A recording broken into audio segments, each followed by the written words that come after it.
तुझ्या प्रीतीचे दास जन्मास आले, असंख्यात ते कीर्ती बोलोन गेले. बहुधारणा थोर चकित झालो, तुझा दास मी व्यर्थ जन्मास आलो.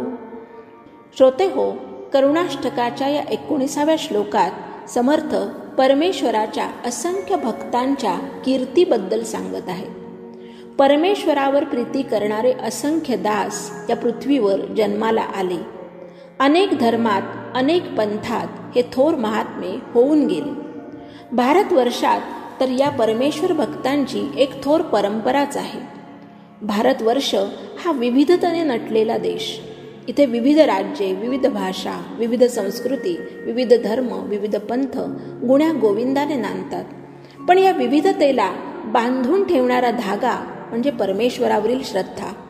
भारतातला माणूस मग तो कोणत्याही प्रांतातला असो, त्याची परमेश्वरावर श्रद्धा आहे हे लगेच जाणवते. प्रत्येक प्रांतात आणि पंथात वेगवेगळे भक्त वेळोवेळी जन्मास आले. गुरु गोविंद सिंग असोत, चैतन्य महाप्रभू असोत, आदि शंकराचार्य असोत, दयानंद सरस्वती असोत, सलीम चिस्ती असोत, मध्वाचार्य असोत, रामानुज असोत, महादेवी असोत, राघवेंद्र स्वामी असोत, संत कबीर असोत, संत सुरदास, अल्लम प्रभू, एकनाथ, संत तुकाराम, संत नरहरी सोनार, किती म्हणून नावे घ्यावीत. या सर्वांची कीर्ती सर्वदूर पसरली आहे ती त्यांच्या भक्तीमुळे आणि त्यांच्या मानवतेवरील प्रेमामुळे. या सर्व संत सज्जनांची कीर्ती पाहून आणि त्यांची साधना पाहून समर्थ विस्मित होतात, त्यांच्यापुढे नतमस्तक होतात. या प्रत्येकाचे वैशिष्ट्य वेगळे होते, प्रत्येकाच्या साधनेचा मार्गही वेगळा होता, पण हे सर्व परमेश्वराचेच लाडके भक्त होते. या सर्वांची त्या त्या समाजात, त्या त्या पंथात समाजाचा उद्धार होण्यासाठी आवश्यकता होती आणि त्यांनी आपल्या निरपेक्ष भक्तीने आणि शुद्ध वृत्तीने समाजात परिवर्तन घडवण्याचे कार्य केले.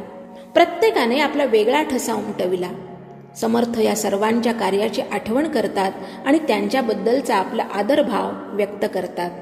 एवढेच नव्हे तर या सर्वांच्या तुलनेत ते स्वतः कुणीच नाहीत असेही विनम्रतेने कबूल करतात आणि आपण या जगात रामाचे दास म्हणून व्यर्थ जन्मास आलो असे सांगतात. समर्थांनी एक सच्चा भक्त कसा नेहमीच स्वतः आत्मपरीक्षण करीत असतो आणि आपल्या कार्याप्रती निरपेक्ष आणि विनम्र असावा लागतो हेच या श्लोकातून सुचविले आहे.